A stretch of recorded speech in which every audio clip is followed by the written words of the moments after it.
Some good news today from the PDIC.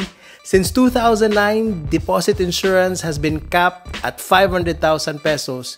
Pero starting March 15, 2025, it's gonna be doubled to 1 million pesos per depositor per bank. So ano ba ibig sabihin nito sa atin, no? In this quick video, let's talk about the facts, the opportunities, and the risks, and then some good moves that we can take. By the way, if you're new here, my name is Mon Alberto. I'm the host of the ATP Wealth Podcast, where we develop your ability to produce wealth. And I've been in the financial industry for 7 years, and I've been working online for 10 years now.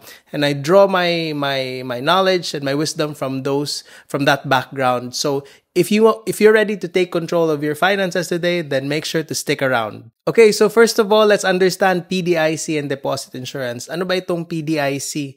Simply put, PDIC protects depositors, meaning it ensures that you won't lose your money if a bank closes, kung nalugi yung bank or nagsirado, tapos sabihin natin mayroon kang nakadeposito na 15,000 or 20,000, the deposit insurance makes sure that you can get your money back even if the bank closes. So it's kind of a protection mechanism for all the depositors in the Philippines. Fun fact, nung 1963 pala guys, ang pinakauna na cap sa deposit insurance was at 10,000 pesos only per depositor.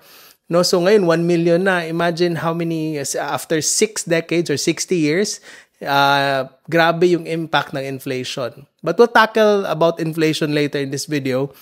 For now, let's talk about the opportunities. Ano ba yung mga pwede natin how can we take advantage of this new situation, no? This new policy sa ating government. Number one, there's more confidence in saving as an investor, diba? Kasi alam mo na, up to 1 million yung coverage. So, that will encourage you to actually save and put money down in banks, diba? So, it just encourages the act of saving, first of all. Second, it encourages stronger financial habits kasi saving is the foundation of it all. The next step is looking at other instruments like time deposits, investments, perhaps real estate kasi medyo nakaipon ka na. So that's another opportunity there that we can see na okay, because of this new policy, we can start looking at and cultivating stronger financial habits, no, better money management skills and wisdom in terms of again, money management. Third is possibly better banking options kasi now that the gates are open, starting March 15, banks might possibly be looking for depositors or calling for depositors. So they will have promos here and there offering possibly higher interest rates and whatever advantage that they can give to their depositors. So opportunity din yun sa atin. Look out for that starting March 15, di ba? Risks naman, possible risk and how we can stay ahead. Number one talaga na makita ko na risk when saving is yung inflation. Kasi if we just save our money without looking to grow it in the future, kakainin yung buying power ng inflation. So, kung ano yung mabili natin dati sa 100, diba? Ngayon, halos half or less than half ang pwede natin bilhin na dahil sa inflation, dahil nag-i-increase yung cost ng goods, yung buying power ng same amount of money nagdi-decrease. No? That's a economic concept that we can slowly grasp. Pero yun ang point ng inflation. Same amount of money, less buying power through time. So, next risk naman is, 1M is still the max per bank. You can't just, kumbaga, hindi mo pwede ipabahala na lang. Pag naglampas na siya ng 1M talaga, you need to look for other banks or sana all maka 1M, diba? But that's another part na kung gusto nyo ma-explore, I have a series on saving up towards your first 100K. That's the foundation. So check that out. I'll put the link now. Another thing is there can be a risk of a false sense of security na just because may PDIC yung banko doesn't mean it's financially strong, diba? But there are, kung gusto natin yung mga main or yung mga big players mo na ang tingnan natin na pinaka-popular, BPI, BDO, Metrobank, Union Bank, and then sa mga digital banks naman, si GoTime, CBank, Own Bank, you can do further research on that. But yeah, You can look at the market capitalization, kung gaano kalaki yung assets na minamanage ng bank. You can look at these things online. You can simply Google them actually.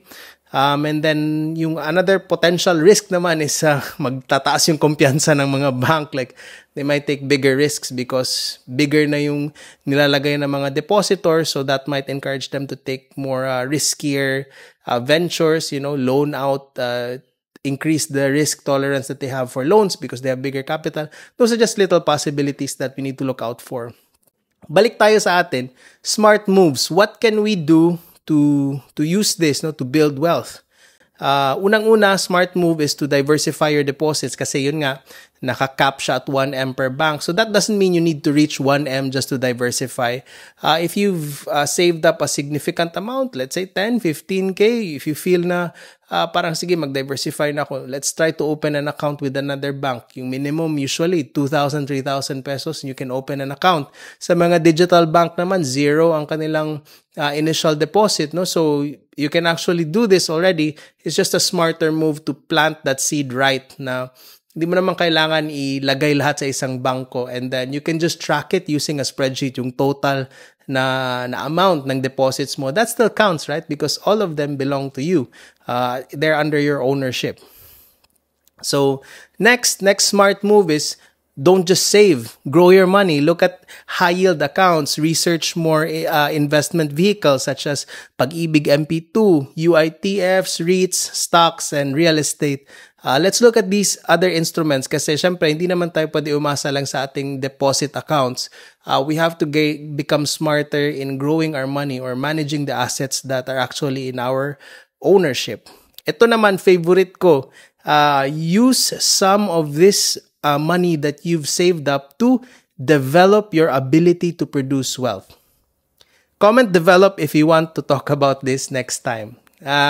Developing your ability to produce wealth means na yun lahat yung mga assets na na-mention ko sa labas kasi yun. Pero if you invest it in yourself, in the skills, the decision-making skills, the communication ability, the hard skills that you can offer to the marketplace, if you invest it there, you can just calculate pero sobrang laki ng return on investment if you actually put the money into your ability to produce wealth, in progressing the ability or upgrading the ability. Kaya, yun nga, background ng konti. Kaya ang pangalan nito is the ATP Wealth Podcast because ability to produce wealth. We develop your ability to produce wealth. So again, comment develop if you want us to talk about that. So I'll share with you yung mga initial na strategies how you can develop your ability to produce wealth. Last is to stay informed. No smart moves, just to stay informed. Follow people like me who are sharing news about this. Another blogger na nakita ko na maganda is si Sir Pat Quinto. He also shares good news about or mga updates about the financial world. So you go ahead and give him a follow as well. If you want to stay informed, then lots of other finance bloggers. I can't think of anyone else off the top of my head right now, but research lang sa YouTube and then you can find more of them and we can shout them out more para ma-explore nyo din yung kanilang content and yung ma-develop yung financial parang support system nyo dito sa YouTube. So finally, this change is big, diba? But what matters really is what you do next. So will you just hear the news or will you take control? Will you take action, diba? Will you do something about it and actually experience the change and the transformation in your own life? So if you're serious about securing and growing your wealth, check out this series that I made. This 3-part series I'm actually making right now about building your first 100K in your savings account. It's the perfect place to begin. So if you're there, if you're starting, check it out. And then tell me in the comments, what's your next money move? Like, subscribe, and let's build our financial future together. I'll see you in the next video.